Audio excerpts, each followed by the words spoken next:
Les rayons du soleil transpercent tant bien que mal la forêt. Ici, les arbres rivalisent de hauteur afin de nourrir leurs feuilles de lumière. C'est l'heure où les chasseurs nocturnes ont mangé à satiété.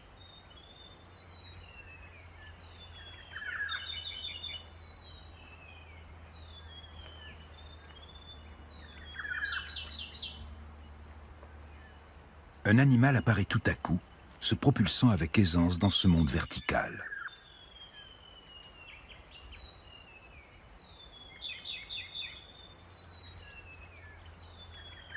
Il observe en silence.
La puissante magie du printemps fait sortir la couleuvre rayée à l'air libre.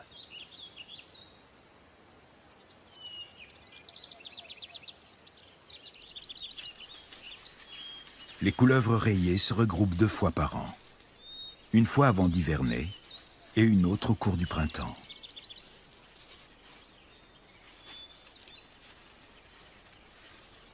Les femelles sont plus grosses que les mâles et les phéromones qu'elles dégagent attirent ces derniers par milliers. La supériorité numérique des mâles est écrasante. Chaque femelle est assaillie par de nombreux prétendants.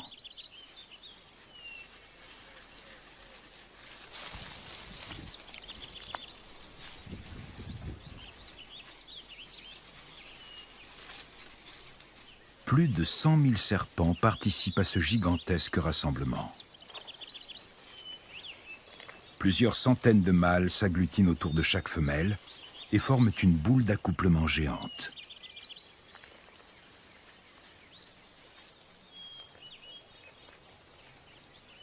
Chaque mâle tente d'atteindre la femelle qui se trouve au milieu. Ces messieurs doivent se montrer forts et, par-dessus tout, persévérants.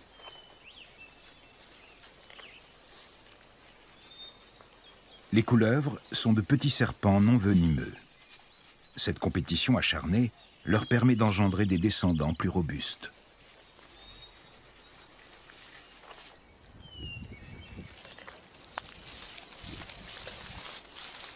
Au sein de cet enchevêtrement, un seul candidat réussira à s'accoupler avec la femelle.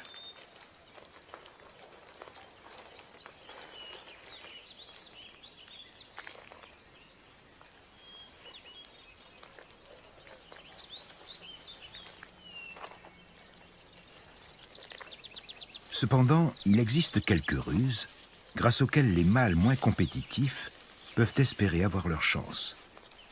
L'une d'elles consiste à imiter une femelle. Certains mâles sont en effet eux aussi capables de libérer des phéromones et d'attirer ainsi leurs rivaux. Ceux qui se laissent berner épuisent leurs forces à tenter de conquérir la fausse femelle, ce qui réduit la concurrence pour l'imitateur. Pour parvenir à s'accoupler, il faut être fort et tenace, ou malin.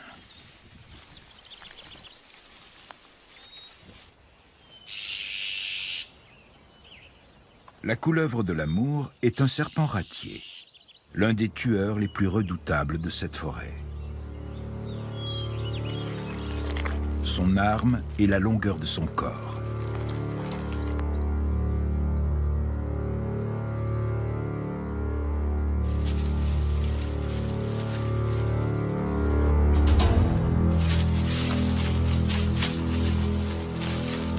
L'animal saisit sa proie en un clin d'œil et broie ses poumons. Plus sa victime se débat pour survivre, plus elle se rapproche de la mort.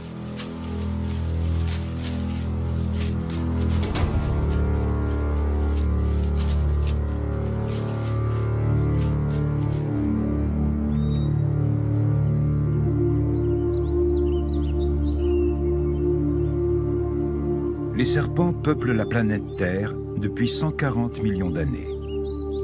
Comment ont-ils survécu, eux qui sont dépourvus de membres? Les théories abondent, mais aucune ne fournit vraiment d'explication satisfaisante.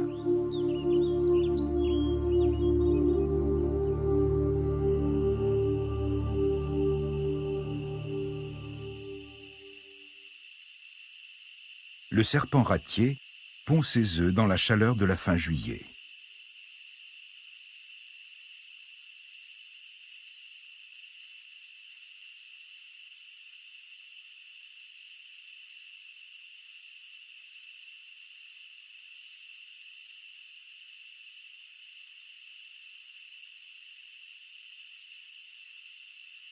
Contrairement à d'autres serpents qui abandonnent leurs œufs, le ratier surveille les siens de très près. La femelle peut pondre jusqu'à 20 œufs à la fois et devra monter la garde environ 50 jours avant qu'il n'éclose.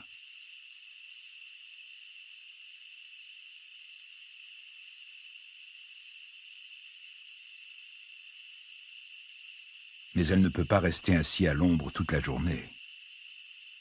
Les serpents sont des animaux à sang froid, incapables de réguler leur température interne. Ils ont donc besoin d'emmagasiner la chaleur de leur environnement.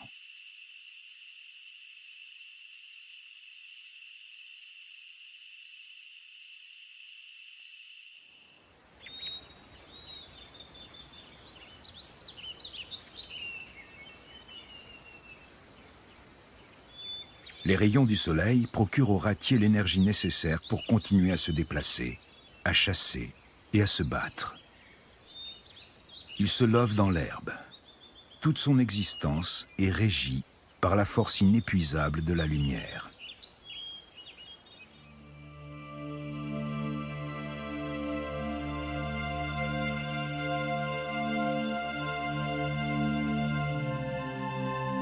Pourtant, c'est dans l'obscurité que les œufs du ratier éclosent.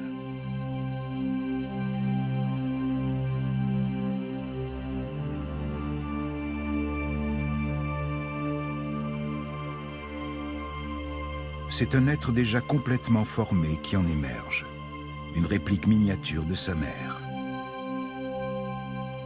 Dehors, le monde est froid. Le nouveau-né se repose un instant avant d'entamer une vie entière en quête de lumière.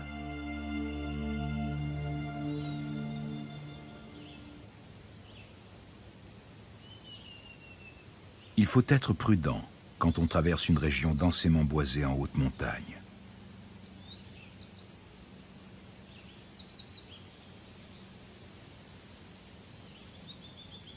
Un crotale mamouchi se réchauffe au soleil.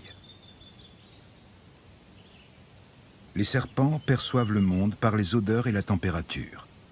C'est leur langue qui leur permet de sentir. Les espèces nocturnes possèdent de longs iris verticaux, comme les chats.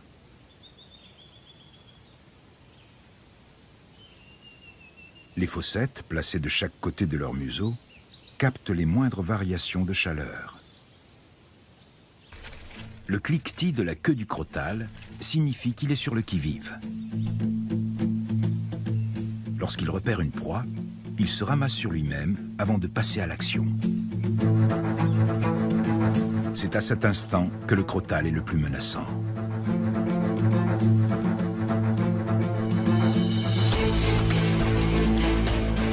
L'attaque est fulgurante.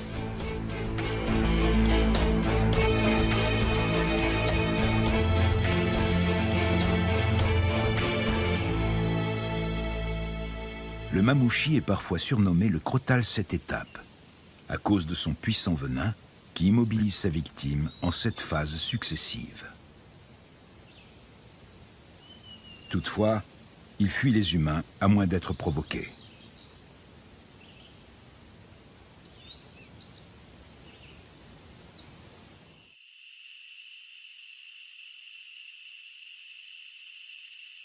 Le mamouchi met bas au milieu du mois d'août.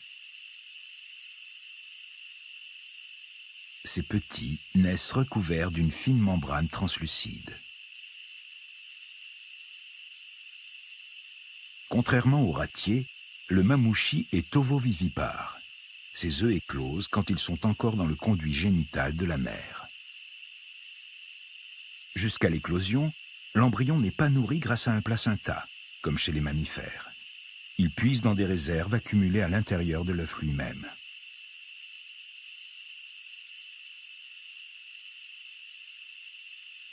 En général, la mère donne le jour à une dizaine de petits par portée.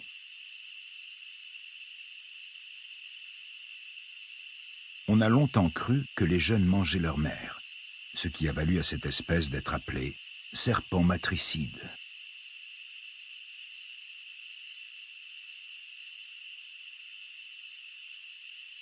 Les petits possèdent du venin dès la naissance.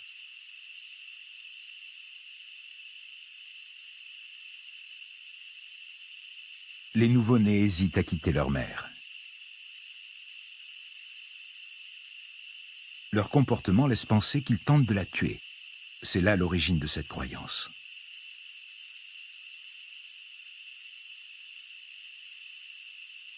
Et elle s'explique aussi sans doute par la peur qu'inspire leur venin, extrêmement toxique.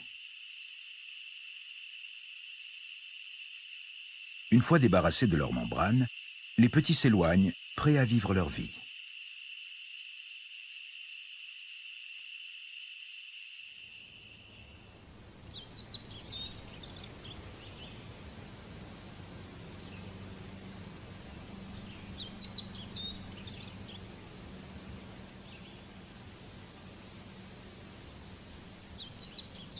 En automne, la nourriture est encore abondante. Les petits serpents mesurent à présent 15 cm de long.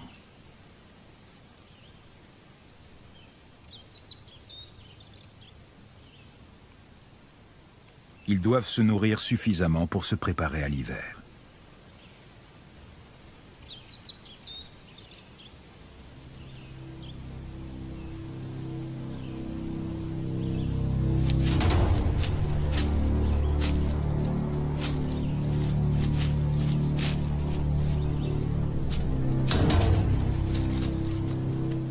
De nombreux jeunes serpents ne survivent pas jusqu'au premier froid.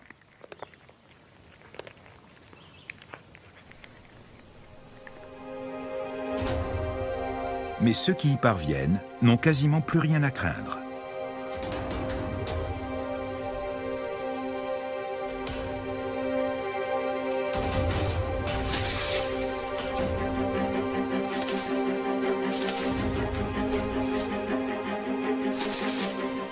Armé de son puissant venin, le mamouchi frappe à la vitesse de l'éclair, crochets en avant.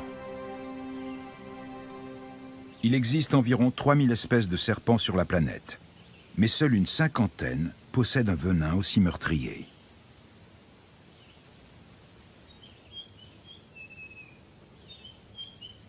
Le cobra est le roi des serpents venimeux. Sa coiffe, qui est une extension des côtes cervicales, arbore un motif qui ressemble à un gros œil. C'est un avertissement destiné aux importuns. Il la déploie quand il se sent menacé.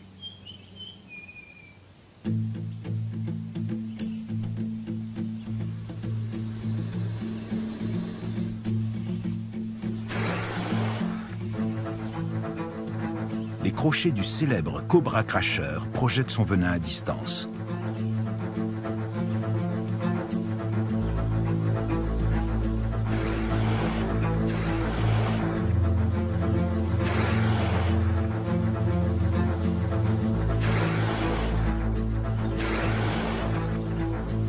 Il suit de la tête les mouvements de sa proie, puis vaporise le poison dans ses yeux.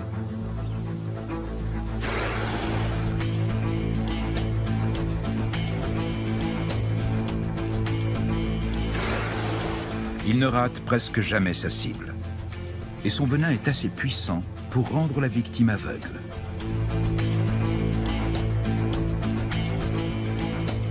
C'est une stratégie défensive, jamais offensive. Il crache parce qu'il a peur.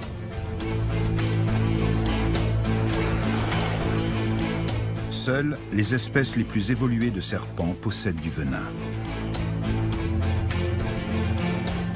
Le cobra peut dresser la moitié de son corps pour projeter son poison jusqu'à 3 ou 4 mètres.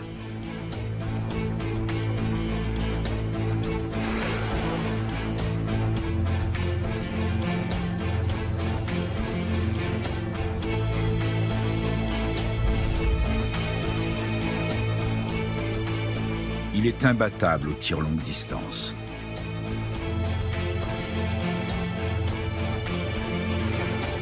Peu d'autres animaux peuvent lancer une attaque d'aussi longue portée depuis une position stationnaire. C'est ce qui a fait du cobra une force à ne pas sous-estimer.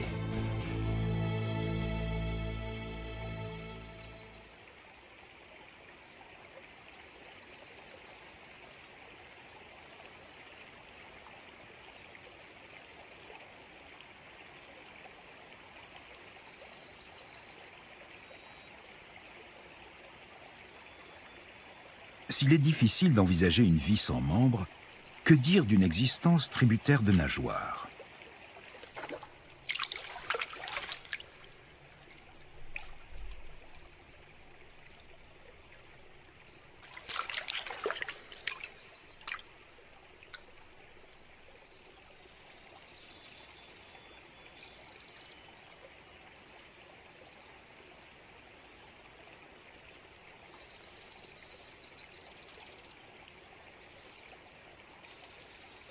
L'air vibre de tension entre le prédateur et sa proie.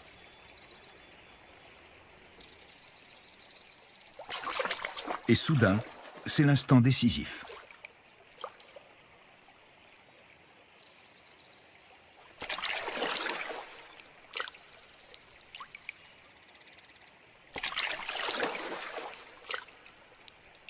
Il est pour le moment impossible de dire qui a gagné. Mais attendez un peu, et l'issue du duel sera dévoilée.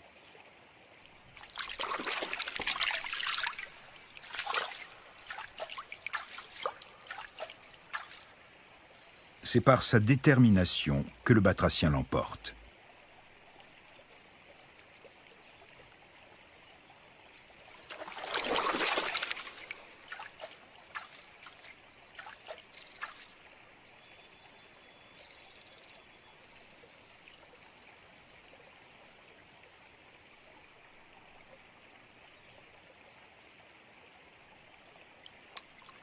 Le serpent se déplace sans peine dans l'eau, malgré son absence de nageoires.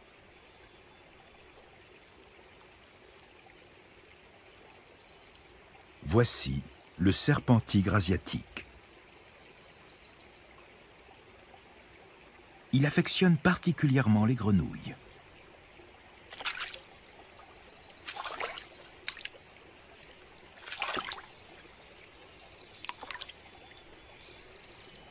Les serpents vivent dans tous les environnements, excepté les régions les plus froides du globe.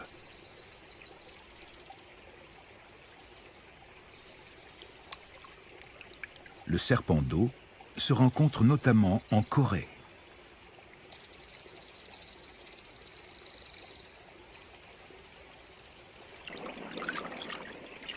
Son long corps est aussi performant que des nageoires. Ses ondulations le propulsent aisément dans l'eau.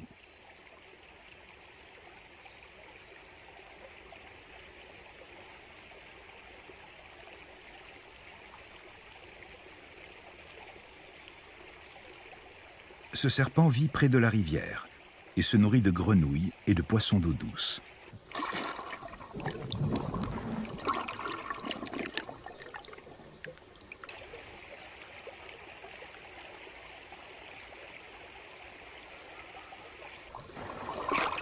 Mais ces tentatives sont rarement couronnées de succès.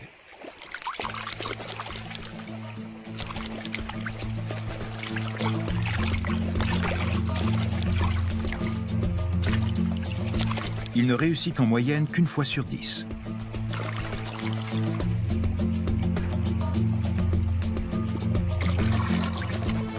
Le serpent d'eau ne possède pas de venin. Il doit maintenir sa prise sur le poisson qui se débat.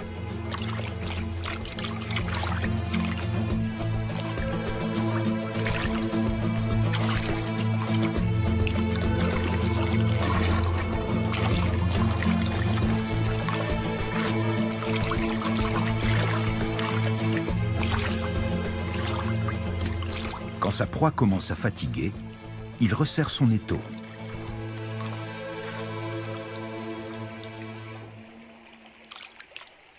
Sa technique de chasse est toujours la même, sur terre ou dans l'eau. C'est son long corps qui fait le travail.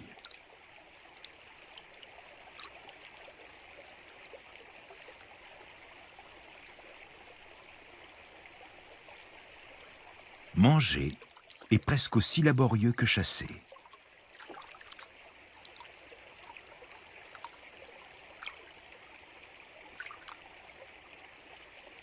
Il faut près de 30 minutes au serpent pour avaler le poisson. Mais la bataille est bientôt terminée.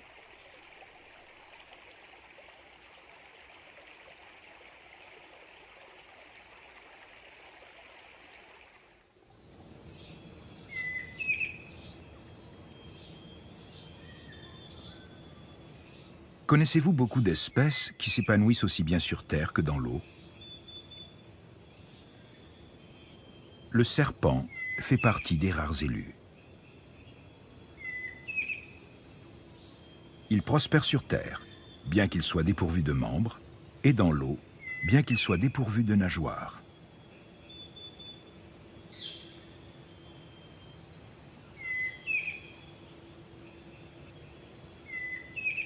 Dans la moiteur de la forêt tropicale, les marécages obscurs offrent aux serpents un habitat privilégié.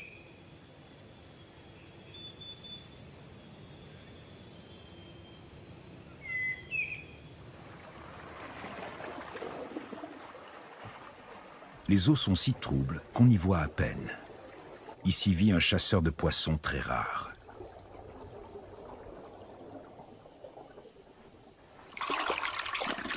Son corps allongé crée des ronds dans l'eau.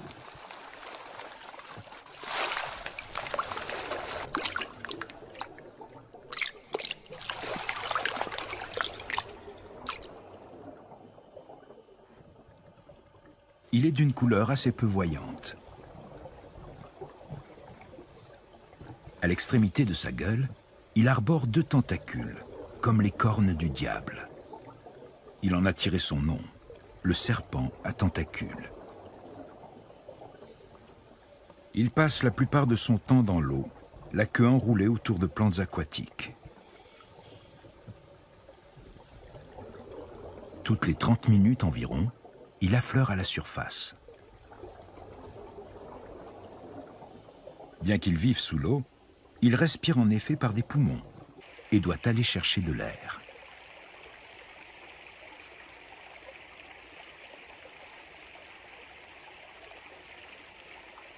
Ses tentacules lui permettent de sentir les mouvements de l'eau.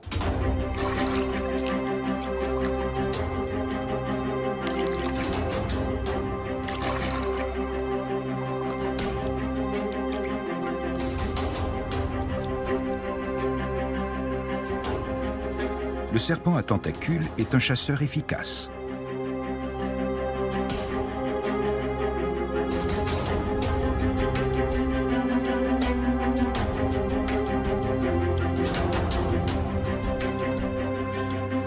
Les poissons peuvent changer de direction très rapidement. À l'instant où ils risquent d'être pris, ils font demi-tour d'un énergique coup de queue.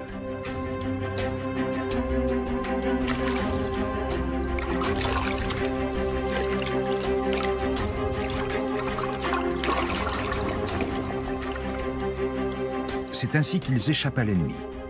Et ce mécanisme de défense se déclenche dès qu'ils sentent une agitation dans l'eau.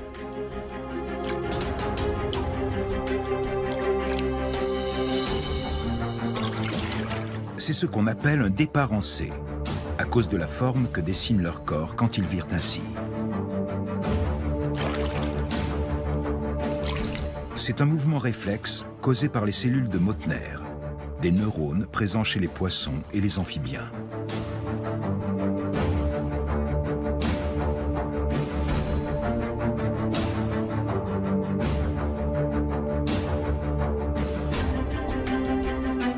Le serpent à tentacules forme comme un crochet avec son corps et attend patiemment une proie.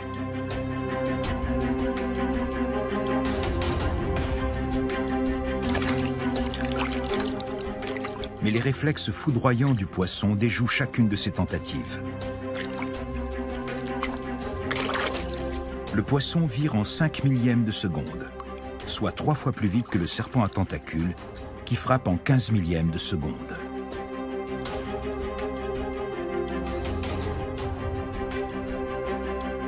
Le calcul est vite fait. Le serpent devrait échouer à chaque fois. Et pourtant, il lui arrive de réussir.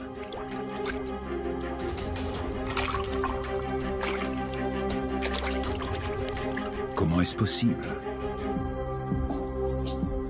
Observez attentivement les deux adversaires.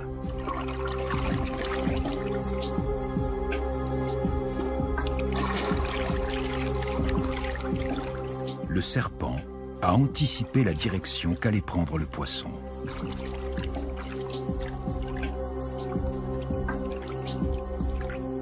C'est sa méthode. Son long corps produit des ronds dans l'eau. Le poisson fait brusquement un départ en C et ce demi-tour l'amène directement entre les mâchoires du serpent. Voilà à quoi servent les ronds qu'il génère dans l'eau.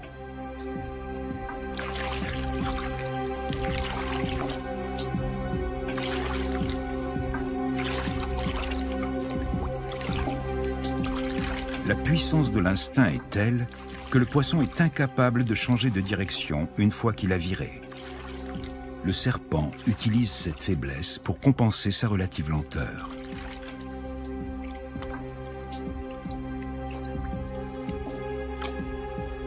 Cette technique explique que le serpent à tentacules prospère dans l'eau, malgré son absence de nageoires.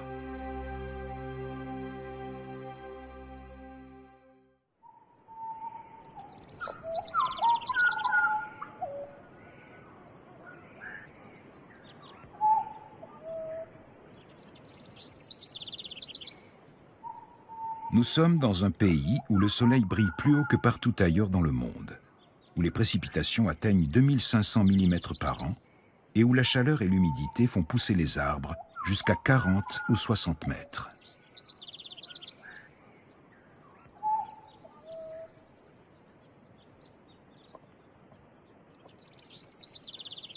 La jungle abrite une faune et une flore très riches. Ici, la vie foisonne parce que la compétition est féroce.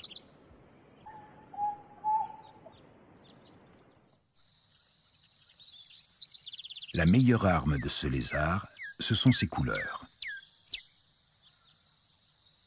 Tout comme chez le caméléon, elles changent selon l'intensité de la lumière, la température et son humeur.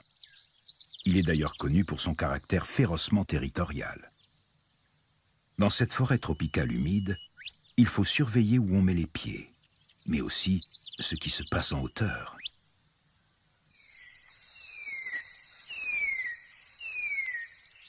Ce serpent passe presque tout son temps dans les arbres.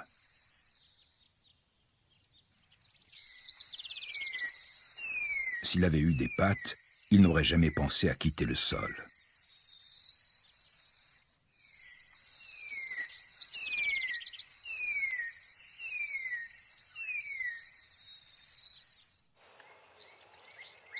Le serpent nasique, caractérisé par son museau pointu, est une autre espèce arboricole. Si les serpents peuvent vivre en hauteur, c'est parce qu'au cours du lent processus de l'évolution, ils ont perdu leurs pattes au profit d'un corps cylindrique.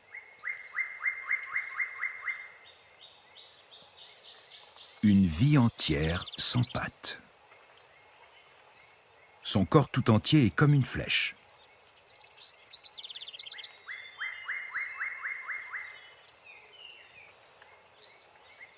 Il suffit que sa tête pointe dans une direction pour que son corps suive.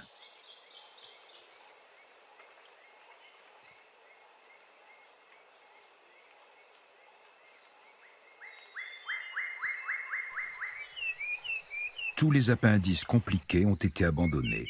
Il ne reste que le corps. Il a perçu l'odeur d'une proie et s'avance.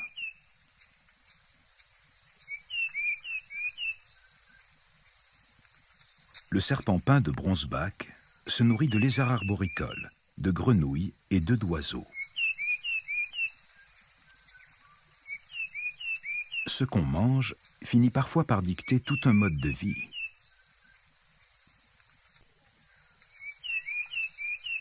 Cette grenouille passe sa vie dans les arbres, sauf pour s'accoupler et pondre.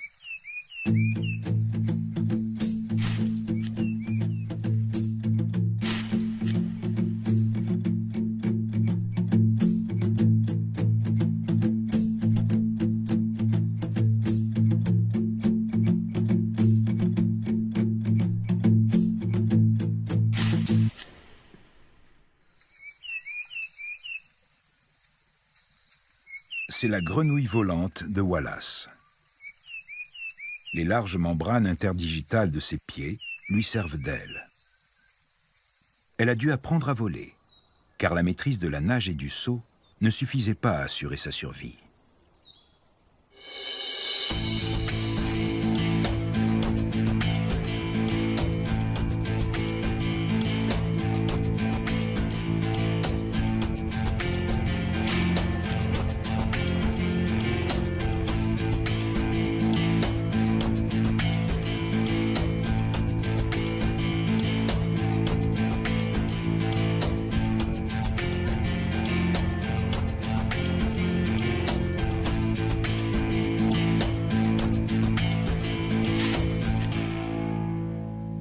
Cette grenouille ne mesure que 10 cm, mais elle peut parcourir 15 mètres en vol, soit 150 fois la longueur de son corps. Imaginez que nous autres, humains, utilisions nos pieds pour voler. Vous comprendriez alors quel exploit incroyable cela représente. C'est un autre animal vivant dans la jungle qui a poussé la grenouille à voler.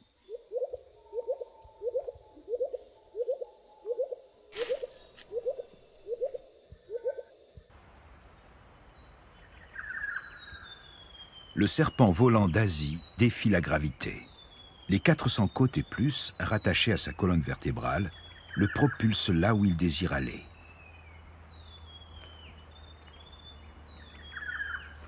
Voilà ce qui s'appelle du camouflage.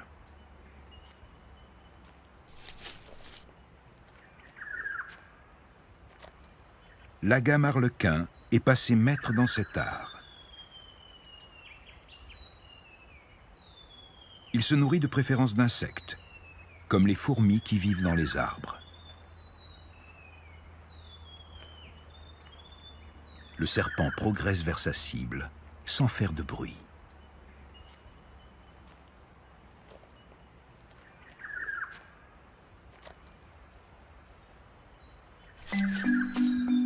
Le lézard bondit dans les airs.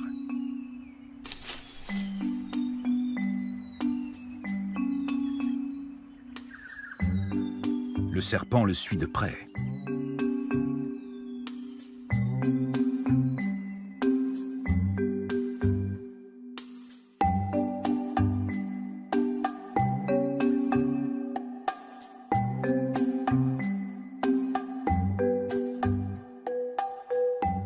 Quand on vit dans les arbres, pouvoir voler est le plus sûr moyen de survivre.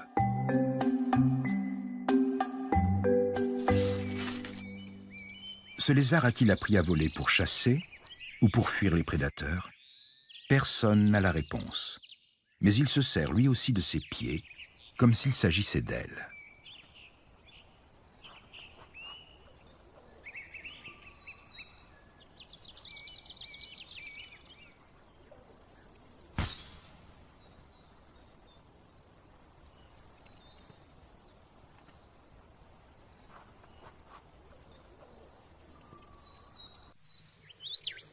Il ne fait que 20 cm de long, mais peut planer sur une distance de 20 mètres.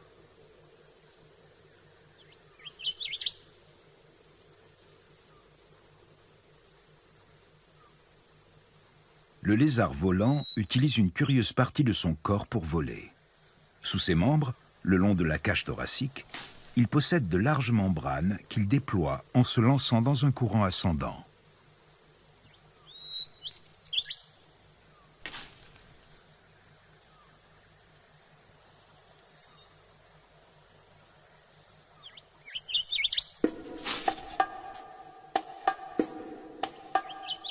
Un écosystème généreux induit une compétition acharnée pour la survie.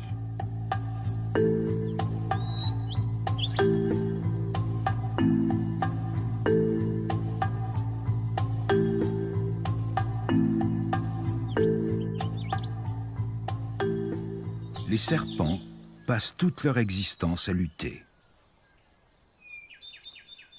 Un lézard se fond dans le paysage.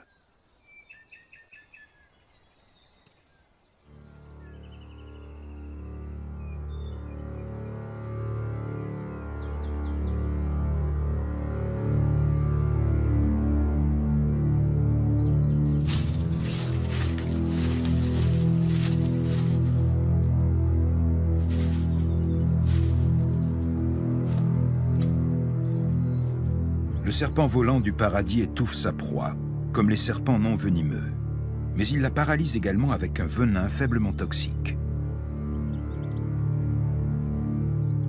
Il a un problème. Ses proies vivent très en hauteur.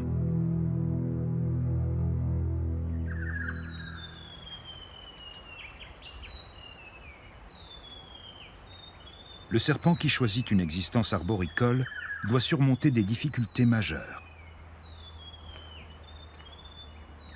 Déjà, il n'est pas facile de déplacer le poids de son corps d'une branche à l'autre.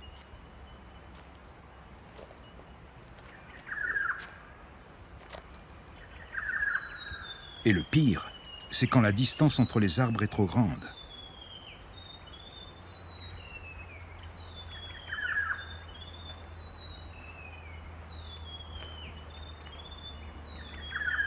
Le serpent volant du paradis a trouvé la parade.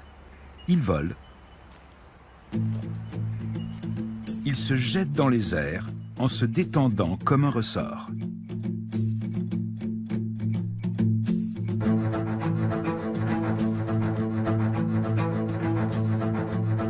Dans la descente, son corps forme un S. Il se tortille dans tous les sens pour garder son équilibre, comme s'il nageait dans le ciel.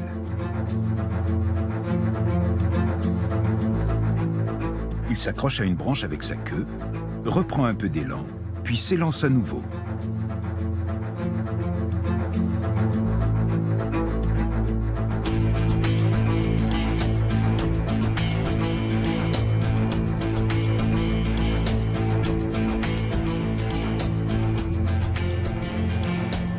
Des 5 espèces de serpents volants, celui-ci est le champion toute catégorie.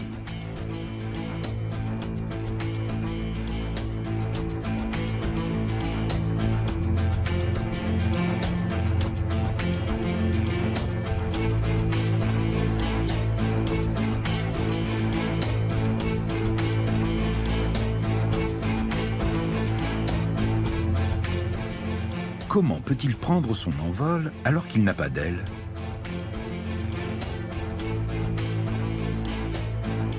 Voici son secret. Il étire sa cage thoracique et la déploie comme un parachute, tout en ramenant son dos de part et d'autre vers son estomac. Il s'agit d'accroître la portance et de réduire la résistance en aplatissant son corps cylindrique. L'observation de nombreux spécimens a révélé que le serpent débute son vol en s'élançant vers le bas selon un angle de 62 degrés par rapport à l'horizontale, puis se maintient à un angle de 13 degrés dès que son corps s'aplatit. Il peut ainsi voler sur une distance de 100 mètres, alors qu'il ne mesure qu'1 mètre de long.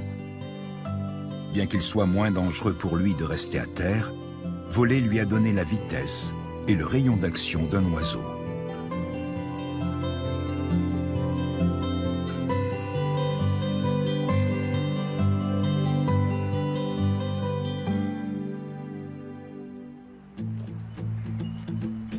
Le serpent est le seul animal capable de voler sans membres et sans ailes.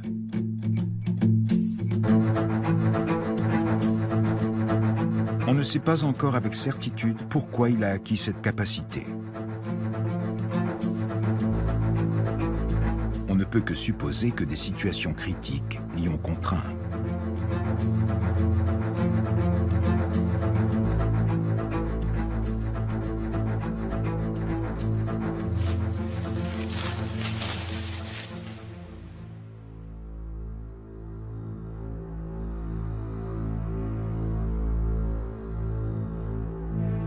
À mesure que la nuit cède la place au jour, toute la faune se réchauffe lentement.